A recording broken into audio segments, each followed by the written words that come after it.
What's going on, Washington fans? Welcome to Bleacher Report. I am Josh Taylor at Josh Taylor FB. If you don't follow me on Twitter or X or whatever you still call it. But on this stream, I'm going to talk about some winners and losers of that heartbreaking of a game that we saw yesterday. 34-31, your Washington Commanders fall to the Philadelphia Eagles on the road in overtime. So there's a lot to talk about with the game. But there's still some good that we saw in this game. Even though it was an ugly loss, it's a tough one to lose. It's not like we got blown out by Buffalo like we did the week before. You go on the road. For some reason, we always play so well against the Eagles when we go to Philadelphia. And ends up being this close game. It felt like they were going to get away from us for a little bit, and then we kind of got things going. Got into overtime on the last play of the game. Didn't go for two, which is the controversy of the game so far, is should we have gone for two or should we have gone to overtime like we did? And then the Terry catch inbounds. There's just a lot with this game. So very heartbreaking nonetheless. But still, a lot of fans still feel really good about this game for a couple reasons. I'm going to talk to y'all why and give you some of my winners of the game. But there was some bad too. There was some losers that kind of surprised us. There were certain expectations going into this game. We figured we were going to bounce back, but I wanted to see what this team really looked like. Like I said, after getting blown out at home against the Buffalo Bills, who looked really good yesterday.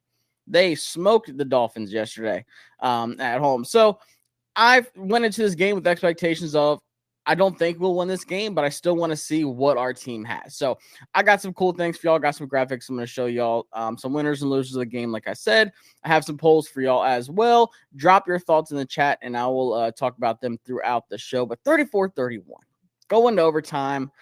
Should we have gone for two? I feel like it's one of those things where if you go for two and you don't get it, like, why did we go for two? Why didn't we go into overtime? We had the momentum. Like, everything would have been great. Why didn't we go for two? But then if you go to overtime and you lose, you look back on it like, man, maybe we should have went for two. It's just one play, right? But nonetheless, let me drop the first poll for y'all, and that is, who do you think was the biggest winner for the Washington Commanders in that game yesterday? Got four options for you. Sam Howell, who had one of the best bounce back games I could have imagined for him, especially 9 sacks against the Bills, 4 interceptions. That is not what I expected to see. And he even said it after the game. That is not the player that I am, and that's not what you're going to see moving forward. And he proved it. Is realistically, if you want to say like 5th regular season start ever, I'm still treating him as a rookie, and seeing that he can bounce back like that gives me a lot of hope. So Sam Howell, Eric Bieniemy, EB, and then Terry McLaurin, who started hot, won me some money yesterday, not going to lie, because I think his over-under was like 52 yards. He had that in the first quarter. Kind of cooled down after that, but still, Terry McLaurin always plays well against the Eagles. And then Chase Young, who, if you really look back and watch the tapes, he's the only defensive lineman that actually did anything yesterday. So let's see. JBo69 said, should have gave Terry that catch in overtime. 100% agree with you. That was in bounds, and I posted the picture of it, clear as day. On X, if you still call it X or Twitter. And you can tell, even though he's on his forearm, my thing is, if somebody's out of bounds and you touch them and you're like getting the ball, they call that out of bounds because there's someone out of bounds and you're touching that person. Why is it not the other way around? If somebody is in bounds and you are touching that person, like, you are still in bounds. And it's not like his toe was even out of bounds either, by the way. Completely agree with y'all. Facts, they should have given Terry that catch. Absolutely. Would have been huge. And to be honest with you, like, as the game was going, and at, the game winner to Jahan Dotson, or game tire to go to Jahan Dotson, and then going into overtime, I like how the momentum was. I like how EB was calling up plays. I like how Sam looked. He was in a rhythm. I don't mind going to overtime because, say something. I mean, anything could have happened in that one play. I know it's 2 yards, but still, the offense was moving. They had momentum. They were in a rhythm. I don't mind it at all. Like, I see both sides of it. But still, that Terry catch would have been huge, and it was a dot by Sam Howell. So let's pick our first winner of the game, and I will start with Terry McLaurin because we all love Terry. I picked him for one of my winners of the game because, like I said, it seems like every time we need someone to be reliable, someone to step up, Terry McLaurin is that guy. He had 8 catches for 86 yards. Had a long of 24. I guess technically no touchdowns, but he did recover Brian Robinson's fumble in the end zone, which makes you a winner, let alone, like, can you imagine if we would have fumbled that ball and the Eagles would have recovered it in the end zone? That would have been like an absolute backbreaker. So The fact that Terry McLaurin shows up in these big games, like I said, some reason he plays his best against the Philadelphia Eagles. His first game in the NFL against the Eagles, his first touchdown was that deep pass from Case Keenum, if you remember, and it's always there for Terry. And if you like go and watch Darius Slay talk about Terry McLaurin, he talks about how good Terry is because of how well he plays against him every single year.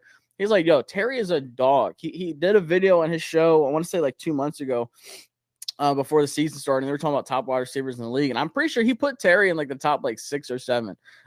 He just said like Terry is faster than you expect. He's better routes than a lot of people expect. Terry is that guy.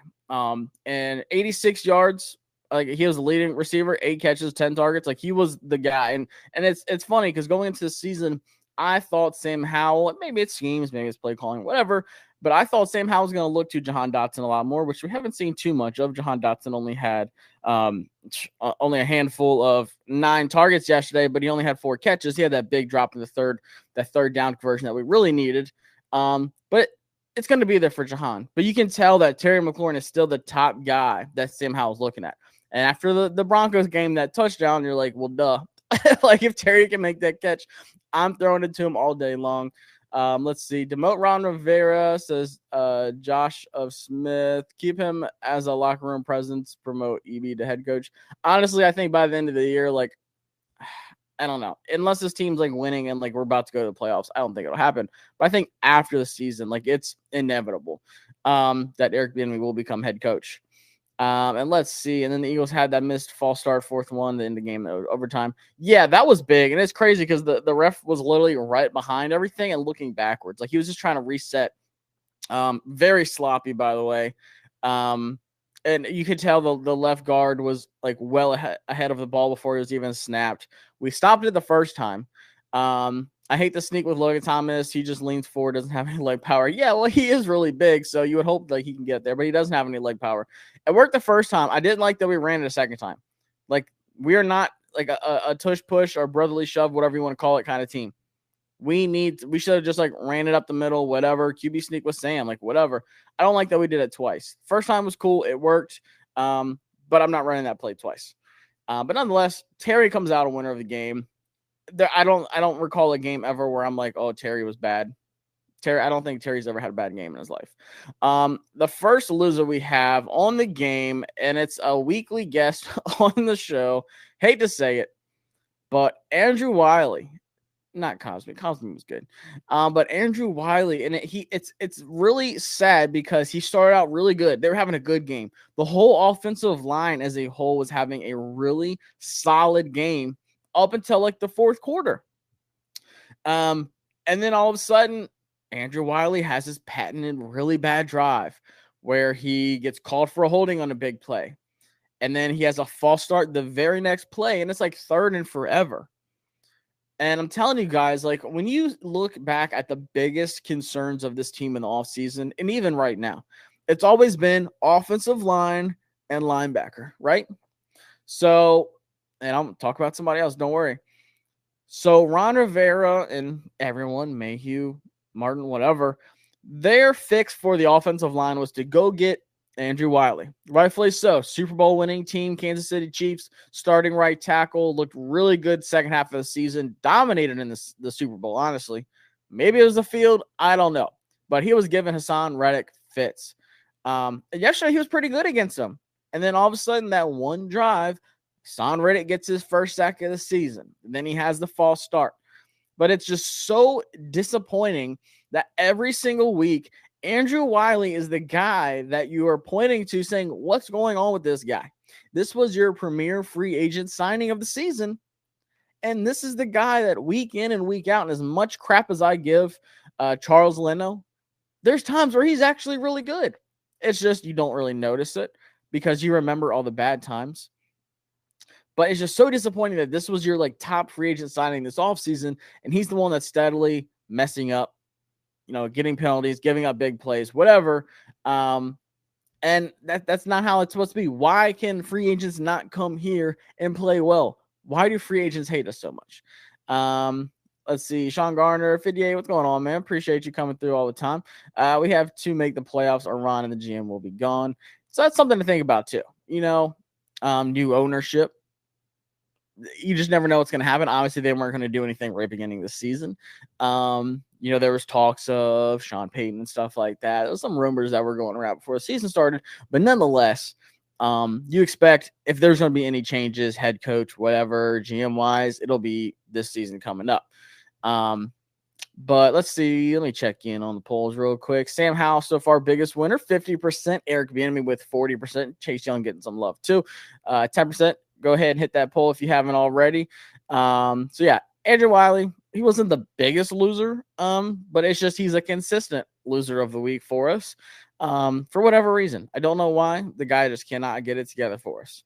Let's go back on the positive side. Like I said, I'm going to talk about him anytime I get a chance to because it's the guy that gets a lot of criticism. I've given him some criticism. People around, the team, of course. He's a number 2 overall pick. You pass up on a lot of franchise quarterback possibilities in the draft. You want to talk about Tua. You want to talk about Justin Herbert.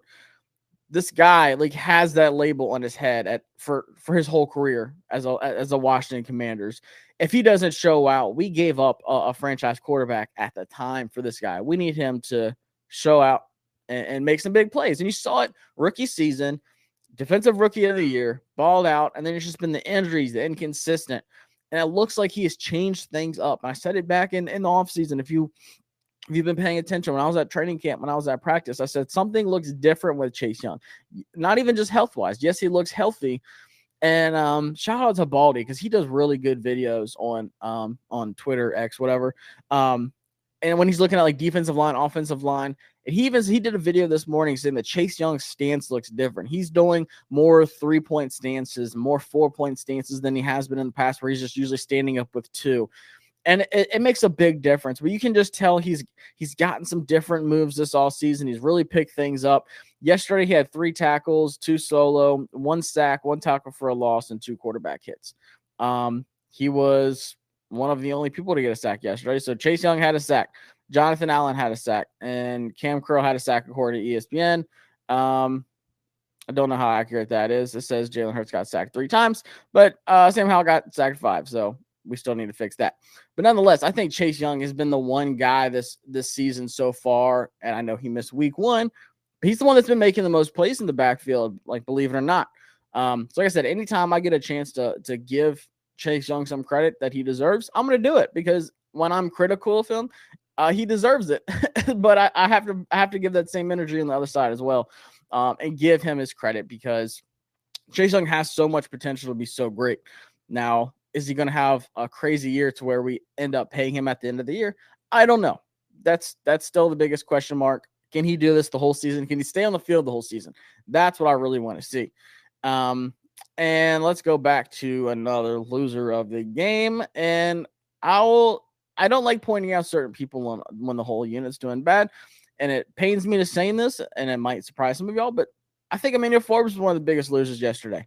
And Troy Miles Jr. 21 just said, why were we in a zone with Forbes guarding A.J. Brown instead of Smith? And I will say, I want to talk about Forbes for a minute because I love Forbes. I'm not freaking out about him. I don't think he's a bust, as people are already saying after just a few games, after 4 games this season. I will say that the first big catch that Smitty had, I love Devontae Smith, by the way. I'm an Alabama fan. He's a Heisman winner. He's really good. A.J. Brown's really good. He's really good. I think the Eagles have 2 wide receiver ones on their team. I think that was great coverage by Forbes on Devontae Smith. I think he did a great job fighting the hands, trying to break it up. I think Devontae Smith just made one crazy catch on a great route. And if you go back and look, Percy Butler was way out of position. Forbes was supposed to have some safety help on that play. These are things you don't see when you're watching it live, but I watched the All 22 this morning, and Percy Butler's way out of position. And I'm telling you guys, the safety play has been really suspect this season. Now, I will say this, though. I think he did good against Smitty, but he did get cooked against A.J. Brown those few times. And I said it last night on the stream. A.J. Brown is a top 5, top 6 wide receiver in the league. And A.J. Brown was given credit to Forbes, and they were talking a lot. So I figured, A.J. Brown was going to talk some trash afterwards. He's supposed to, they were chirping back and forth the whole game. I love those, man. It doesn't have to be the Josh Norman and the Odell game where they're like fighting and stuff on the field. It doesn't have to be like that. Forbes and A.J. Brown was a good battle, and Forbes is doing the same thing against the Ravens. That's just who he is. I want that.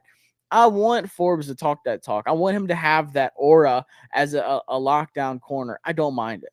Now, he had two really good plays against A.J. Brown when you go back and look at it. They were back-to-back in the fourth quarter. I was on that left sideline where he had a pass breakup. He went up to get the interception. He almost had it, but then A.J. Brown like slapped him in the face and stuff. But when you go back and you look at that one route where A.J. Brown scores a touchdown, if you're watching the game, the commentators even said it themselves, like, I'm actually really surprised A.J. Brown ran that route. They said at that point of the field, this point of the game, that double move is not something that you expect A.J. Brown to do right there. You expect some kind of like curl route, some kind of back, or he'll do some kind of like single move and get to the outside, like a little outside post or something like that. Maybe a little corner fade, like to where, you know, Hurts can just drop it in the corner.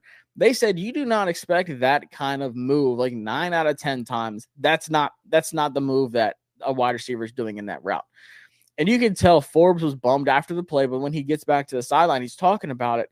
He's like, you can see him talking about it a little bit. He's like, I didn't think he'd do that. And he's like, I tried. He just didn't have time to recover. So once he gets hit with the double move, and the Real King Moose down here in the chat says the double move is Forbes' kryptonite. It's a lot of corners' kryptonite. I hate to say it.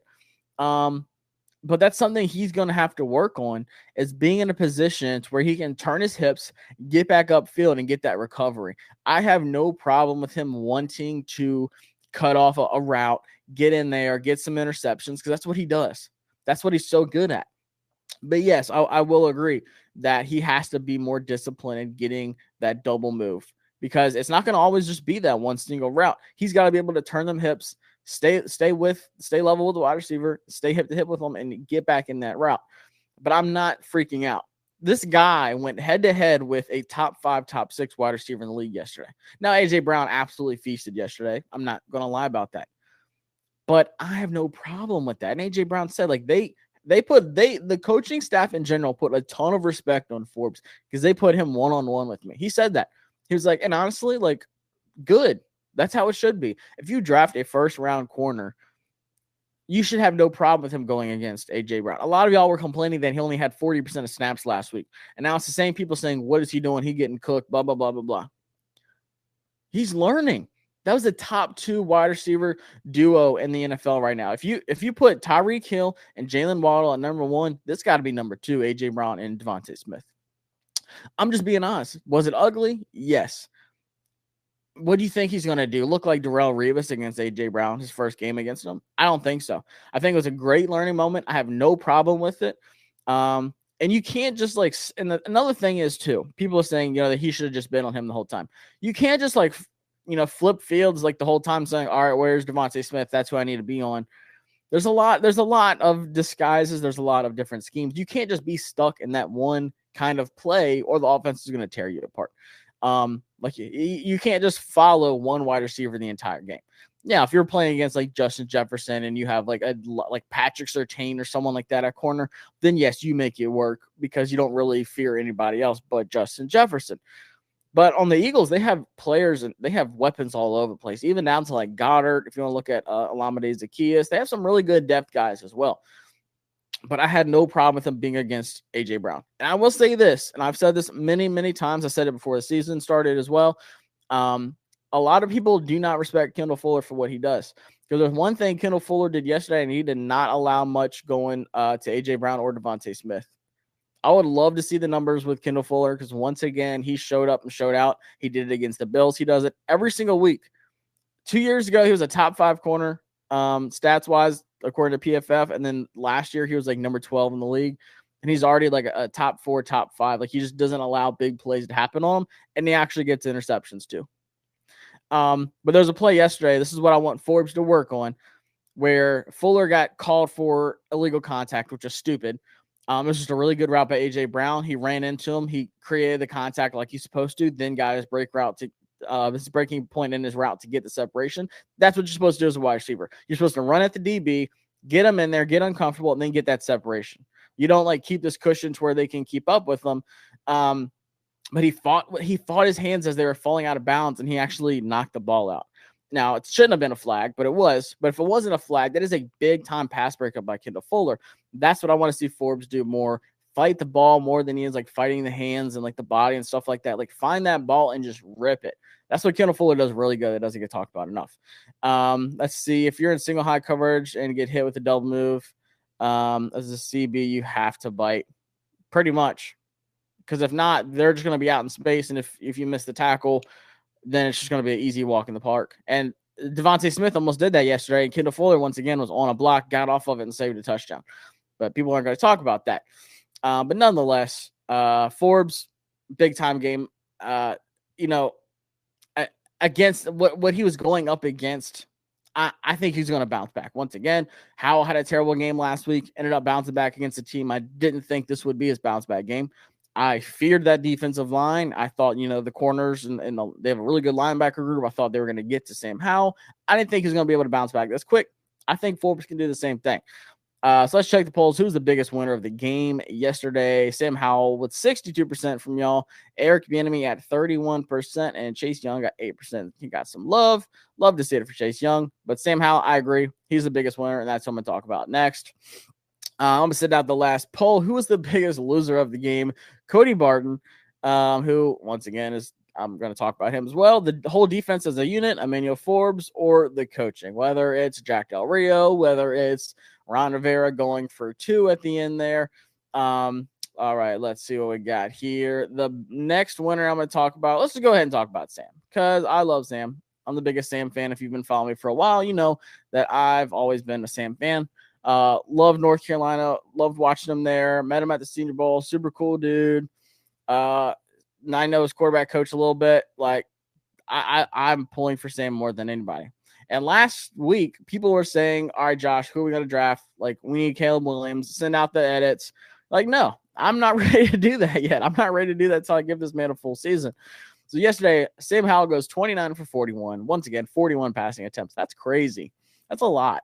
But he handled it. 290 yards, 1 touchdown, no interceptions, still sacked 5 times. Still a little too much. I want that to be like 3 or less, like every single week, but we're getting there. But also 6 carries for 40 yards. And the biggest thing with Sam that's not going to show up on tape is the conversions, the third downs, the escaping pressure. And what we've been wanting to see and what he's been trying to do all season is get out of these, situations where it looks like it's going to be a big loss, or these ones where he gets, sacked or he fumbles or he throws a bad pass. These are the ones that we haven't seen like happen yet, where he can get out and he can make something happen. It started clicking yesterday.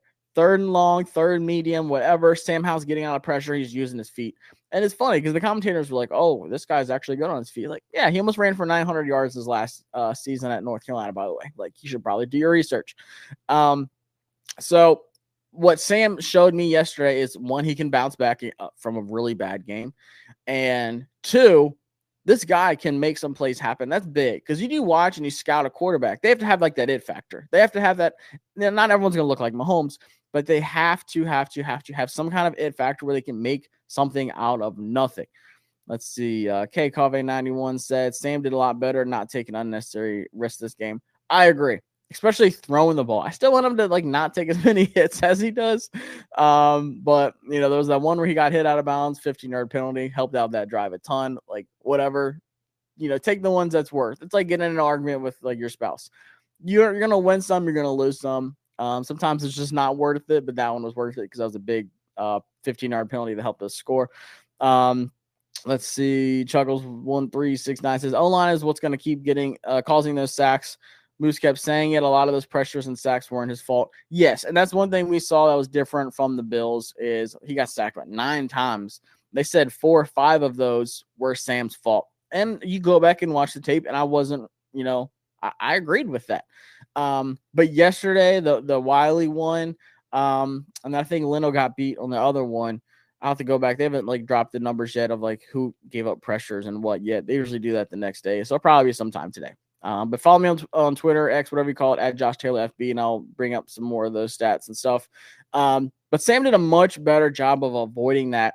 And the thing with Eric Bieniemy's play calling and the quick passing concepts is there's going to be plays, and Sam does a good job of it when he, actually lets it happen, where he rolls out of the pocket, whether it's play action, RPO, whatever, rolls out of the pocket and just resets the play and just splits the field in half. And what that does is it really helps out the quarterback's vision. First off, you're not looking at a whole sideline to sideline field, like what's going on.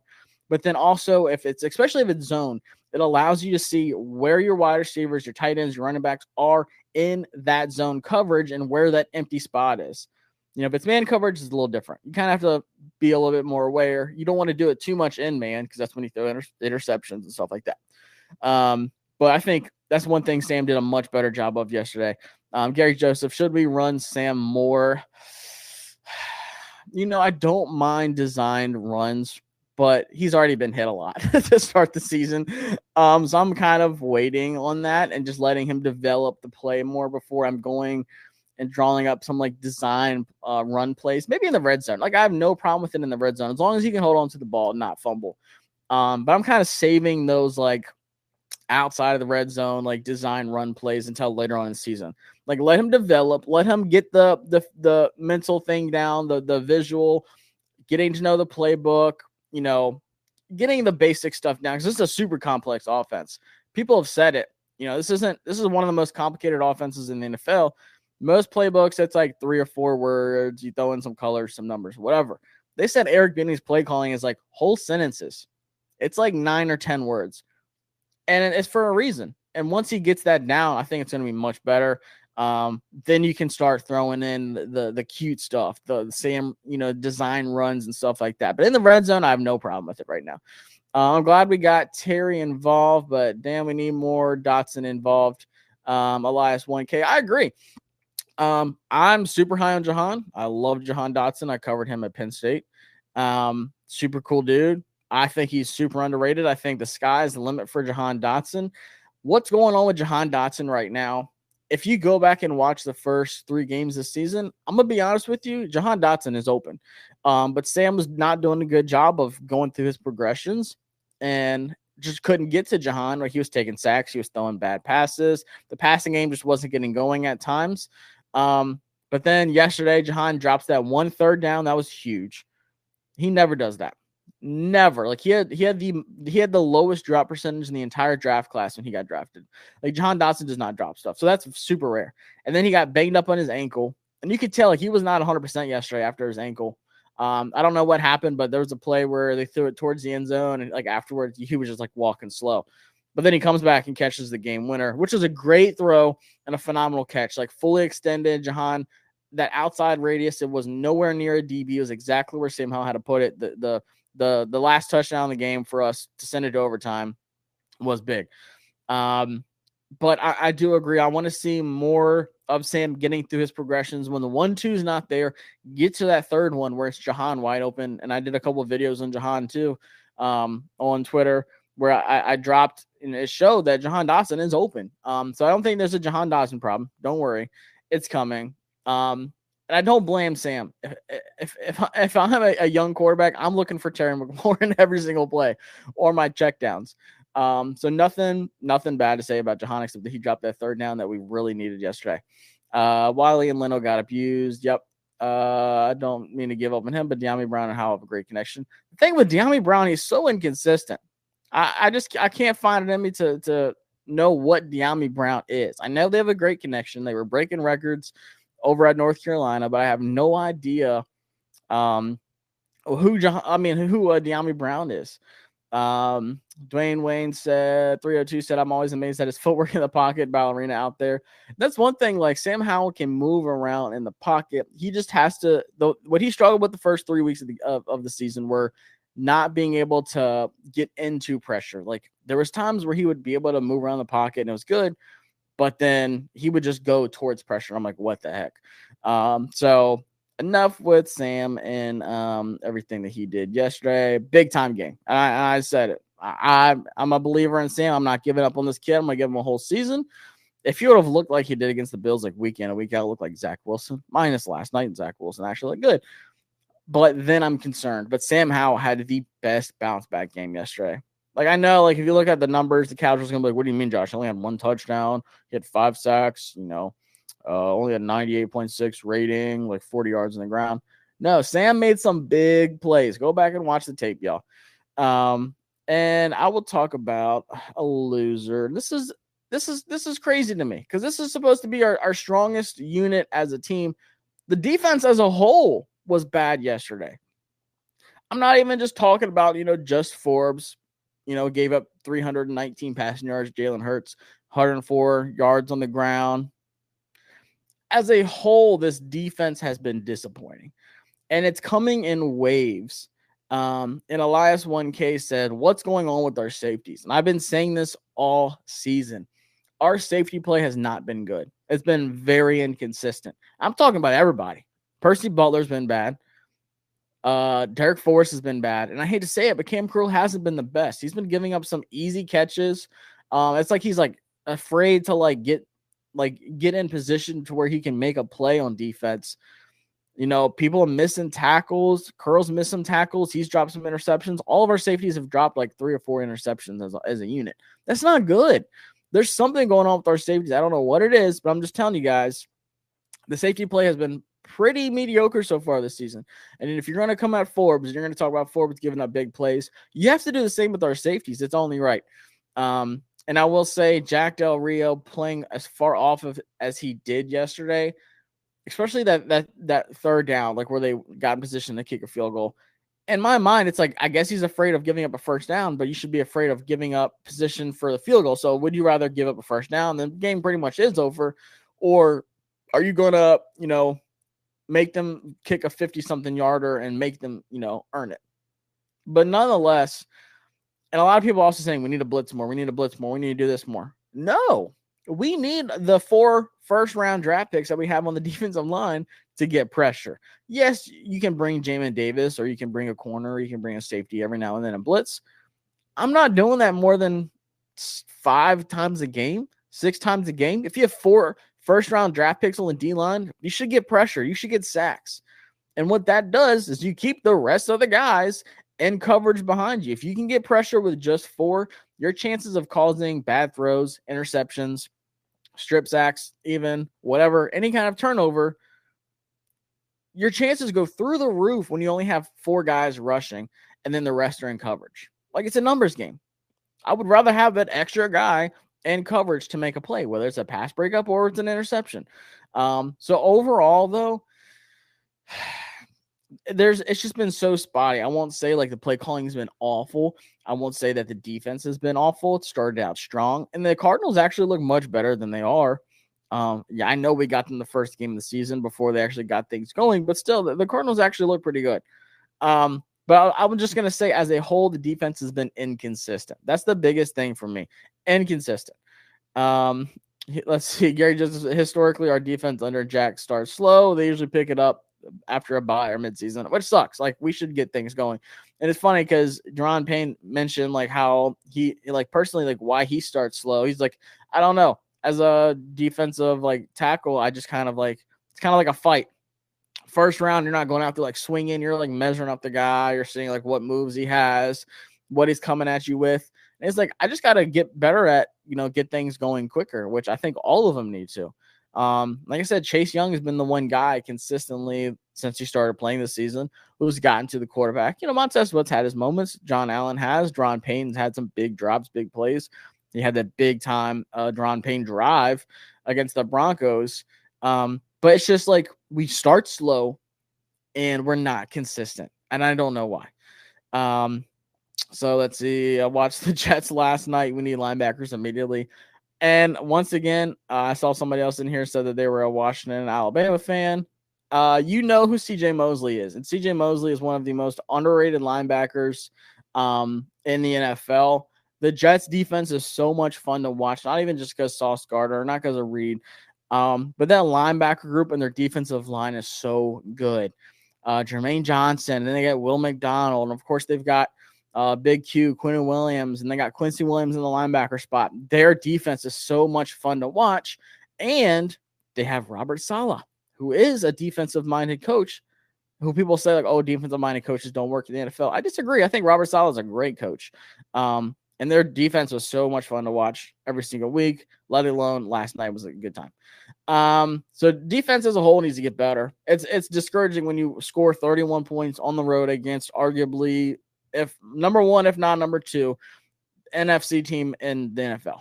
You should win those games. If you score 31 points on the road against a top team, you should be able to win those games, and we didn't. So I'm looking at the defense after yesterday. You're not getting pressure. You're giving up big plays, Forbes. Safety help isn't there. You're not getting any turnovers. It's discouraging. I'm gonna give y'all one more winner of the game, and that was my guy Eric Bieniemy. And he still gets some, he's been getting some talk lately because he hasn't been running the ball. But when you go back and look at when we didn't run the ball, we were down by a lot.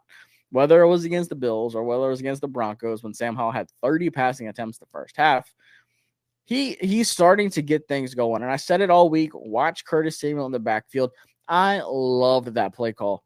We got that touchdown, that little in around, little jet sweep or whatever it was to Curtis Samuel, that run to get into the end zone.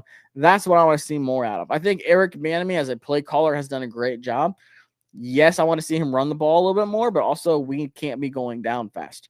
But secondly, I think Eric Bieniemy needs to be talked about more for what he's doing with Sam. And I love listening to his press conferences.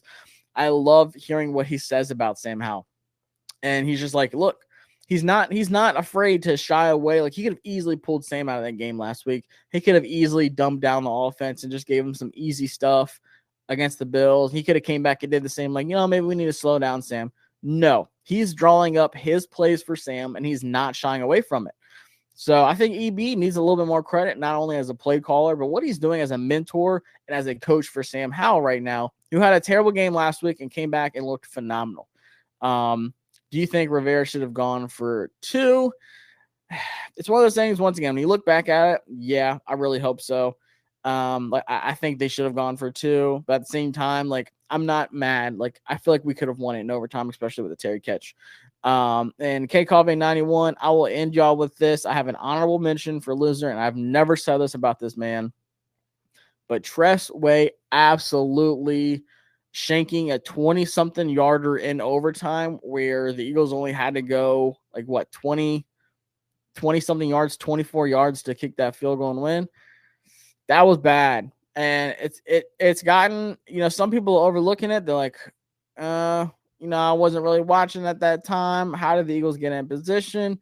But you cannot shank one like that in overtime and give the Eagles a short field. If you cough and kick that thing and they're within the 10, within the 20, whatever, you have a much better chance of winning that game. That was a bad, ugly punt from a guy that doesn't do it often. So super surprising. But nonetheless, like I said, there's a lot of bad in that game, obviously, but there was some good. And I know Sam said after the game, there's no moral victories, whatever. But I'm coming away from this. I didn't expect us to win this game. I thought at this point of the season, I had to step back and be like, all right, what did I say before the season? I don't want to switch up. I'm going to stick with what I said. I thought we were going to be 2-2. I didn't think we'd beat the Eagles here. Would I have loved to? Yes. Was it winnable? Absolutely. Should we have won that one? I think so. But at the end of the day, I didn't expect us to. But what I saw was encouraging out of Sam. We just need to tighten up on defense, and we got the Bears on Thursday night, y'all. So I appreciate y'all coming through. Got some more streams coming up here on Bleacher Report, so be sure to hit that subscribe button. Keep in tune with me. Follow me on Twitter at Josh Taylor FB. Follow me on YouTube, JTFB as well. We're gonna get things cooking over there. Got some draft stuff and stuff. I'm gonna talk about some prospects. Always some good things to talk about. But Thursday night, we got a short week. It was an ugly game last year. Hopefully this one's much better against a really bad team. We'll really see what this defense is against the Bears this weekend. So I appreciate y'all, and I will see y'all next time. Peace. Underdog Fantasy is the best place to participate in all of your fantasy contests, whether it's the NFL, MLB, PGA Golf, NBA, even college football. This user-friendly app, you can win up to 20 times your money in a single night. And my favorite part is that when you sign up in your first deposit and you use my promo code JTFB, they will double your first deposit up to $100. Now, how does it work? You pick lower or higher on stat projections that Underdog Fantasy gives you, whether it's passing yards, rebounds, points, you name it. And for each selection, say you want to select 3 people or 4 people, your odds go up based off of how many you select. My favorite feature, however, is sometimes I want to make 4 selections and I'm not feeling too confident in all of them. I love taking advantage of the pick'em insurance to where if I miss one pick in my contest, I still get paid out on lower odds. So sign up today, download the app, and use my promo code JTFB to get up to $100 in your first deposit.